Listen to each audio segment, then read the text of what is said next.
Hey guys, welcome to another episode of Rebuild It. The goal this week is to get the Challenger cleaned up, off the trailer, well started, and then off the trailer. So let's see what we can get done.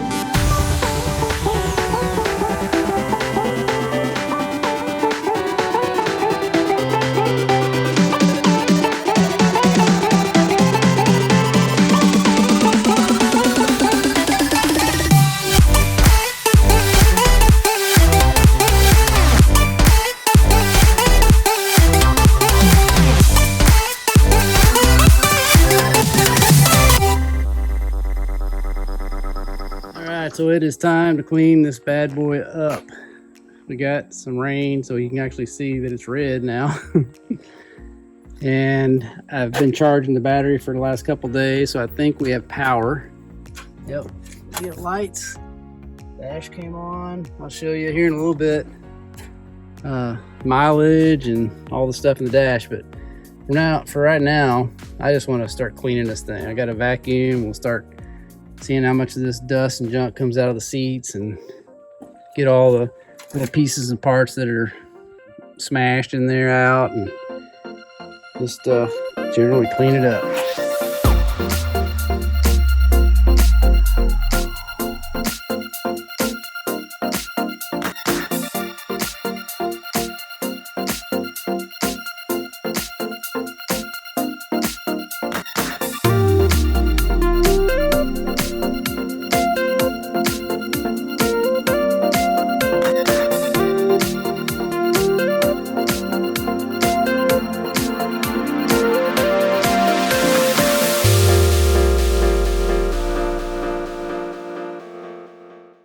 Alright, so that did take a while, but cleaned up pretty good. Front and back. There's a few little like stuff where people spilled stuff on the seat, so if anybody's got a really good way to clean Alcantara, let me know. But let's take a look at the dash here now that we can sit in it. So we've got 64,185 miles. So these things have all sorts of, it's got all sorts of cool stuff. There's even I don't know where it is, but I saw it somewhere where they're drive modes. Let's see what this is. We'll play with all that when we can actually start it. Hoping to get that part in Monday. This is a Friday. I hit the button again and a whole bunch of other stuff came on. So we do have almost a full tank of fuel. Got a check engine light. So here's all the pages. We got track. You set it to paddle shifters or automatic, race options. So you get different, you got launch control, activate launch mode, launch RPM setup, you got a shift light. Have to look at what all is on here. But so there's our car, our silver version of it. So we got different timers. We'll see best here. Oh, quarter mile 76.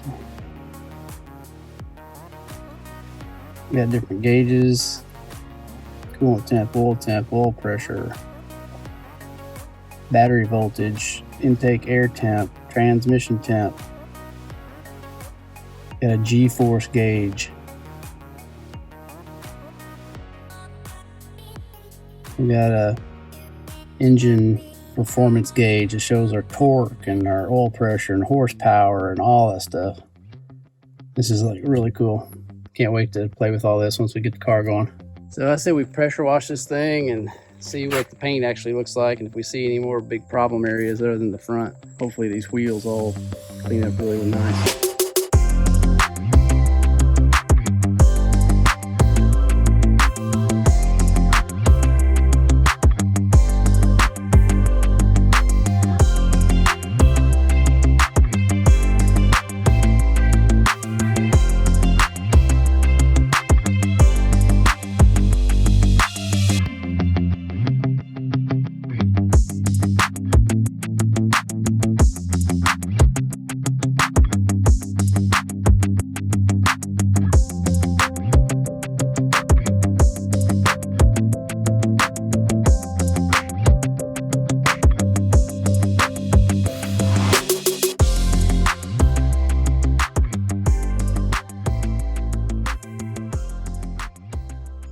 Oh, there it is.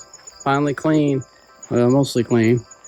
These front wheels had some kind of like thick grease all over them. I mean, it was just covered in grease. I ended up having to use like tar remover, spray it down, let it soak to break it down and scrub it all. And the Brimbos still have some on there. I gotta, if I ever take that wheel off, I'll clean them really good. And it was just caked all along this and down the side. Anyway, I finally got it off. And then I need to go back and get the residue from the plastic that was stuck on the car. So I'll clean that off, and then I have to rinse it again after I do that. But this side is really good. I don't see hardly any issues. A little scratch here maybe.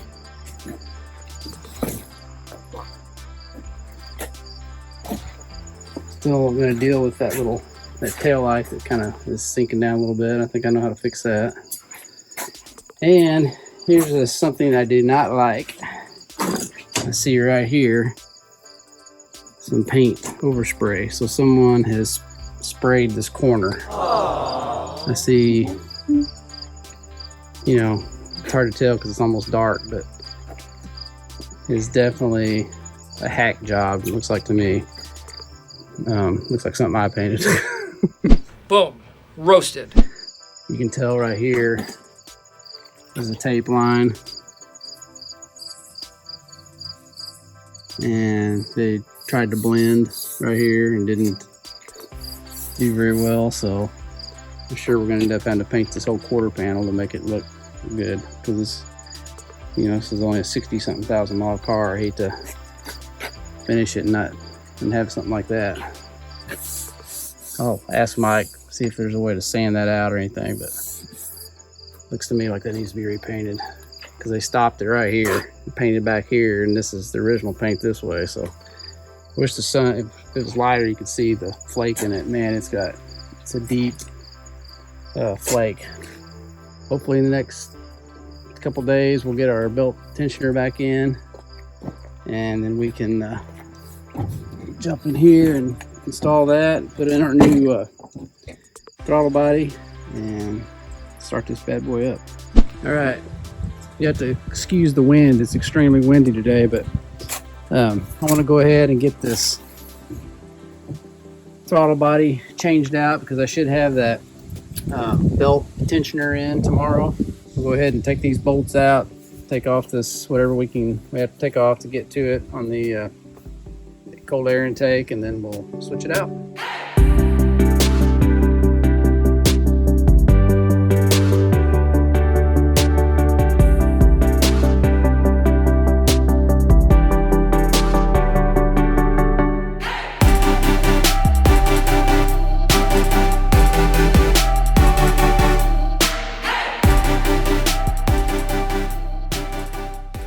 All right, so that's replaced. That was painless.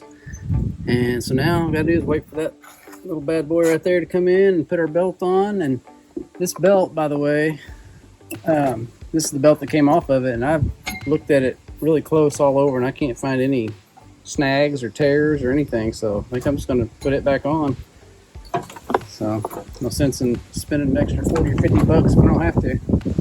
All right, so we finally got our belt tensioner in today. And man, it is a windy day. So windy that it's blown some power lines over in our area, so we have no power at our house.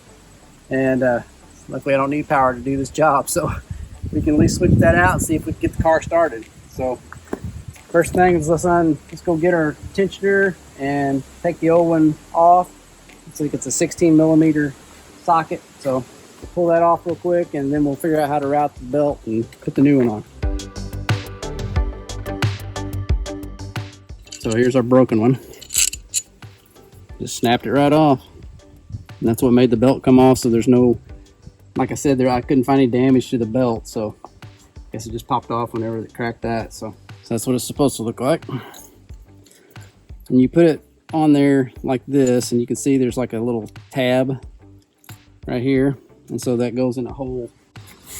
I don't know if you can see that or not, but right down here that just mates into a hole there. So now we'll put this on.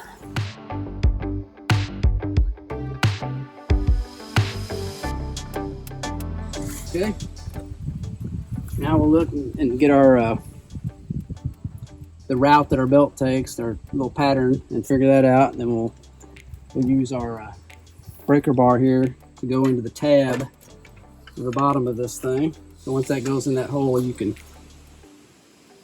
pull it over like this, and that'll release or add tension to your belt. So let's get our belt routed, and then we'll get the tension put on it. All right, so I've got the belt routed according to the diagram the correct way. So now I'm going to get the tension off of this belt. Put my breaker bar in there, and then we're going to crank it right. And I've got everything routed right, but I don't have it over here on the alternator. So that will hopefully give me enough space to get it on there. The rule, they say, is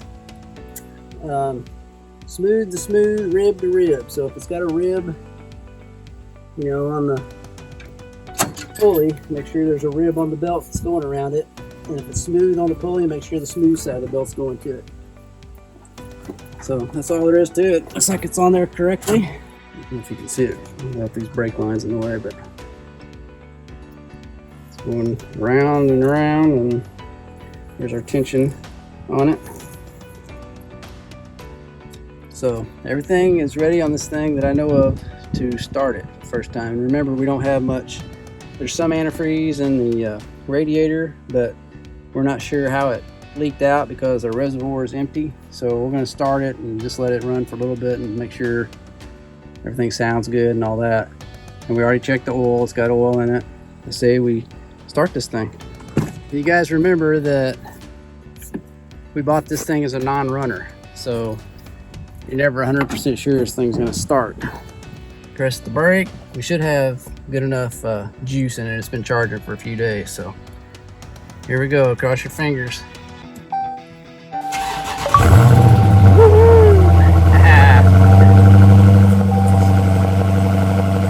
Alright, we have a running Challenger. Service airbag. Oil change required. Check engine light. So it sounds like it, you know, started right up and it's idling down. And let's look at the motor up here. Make sure we don't see anything squirting out everywhere.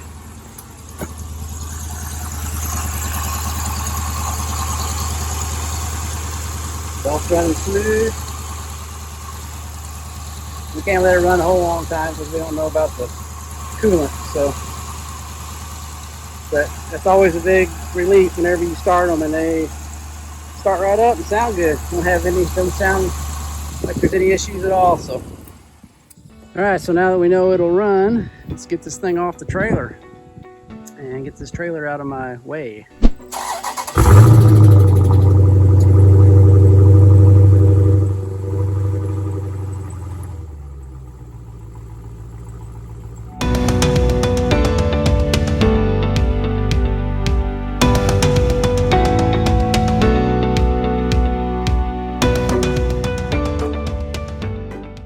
I got the shop cleaned up enough to get the Challenger in here, but first I want to do a little framework.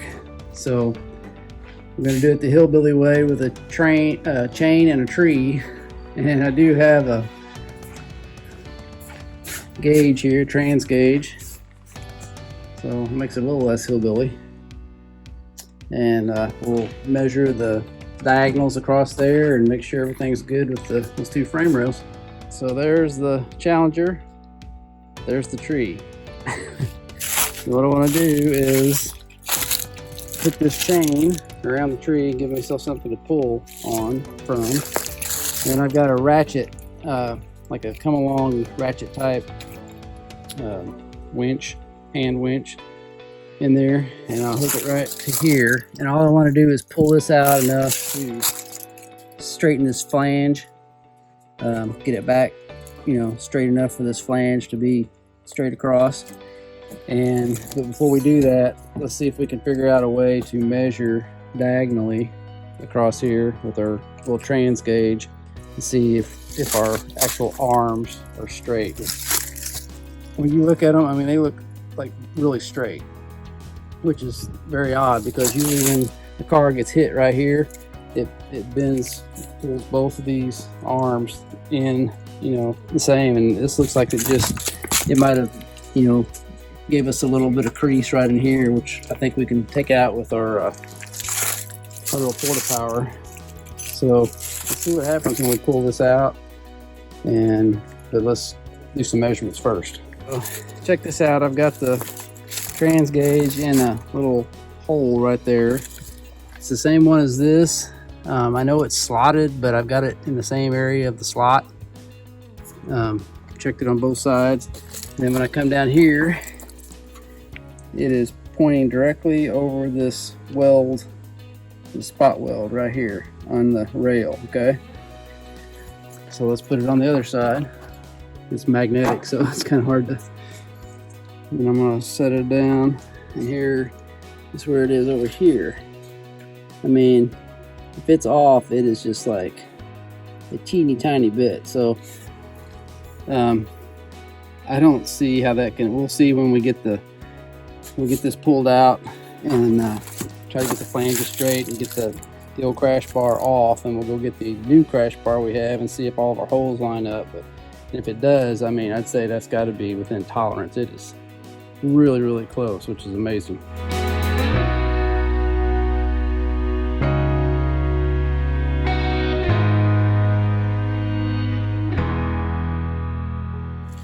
Okay, so there's one of them.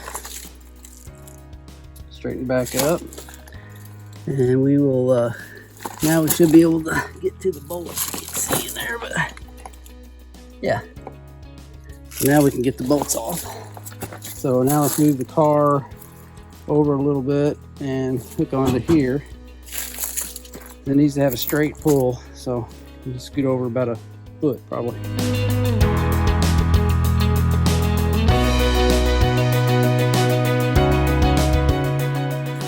All right, so that one looks really close too. I need to tap around on it some I can when I get in the shop. These have a kind of a weird crash bar. It's got like a little tab right here, and they've got a spot weld right there, and then there's another one underneath that's got the same thing. So we have to drill those out and then unbolt it.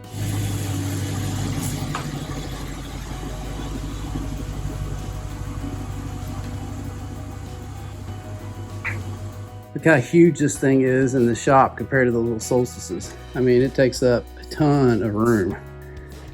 So it's gonna be, I got enough room to get the doors open because remember I gotta get all that dash out. So it's gonna take a lot of room. But yeah, it's all right. We can work on it. Well, that's all the time we've got for this week, guys. Hope you're enjoying the Challenger build. If you are, hit the subscribe button below. We'll see you next week. And always remember, don't retire it if you can rebuild it. Thanks so much, guys, for tuning in and watching this week's episode of Rebuild It. Make sure you subscribe so you don't miss out on any awesome content. Have a good one.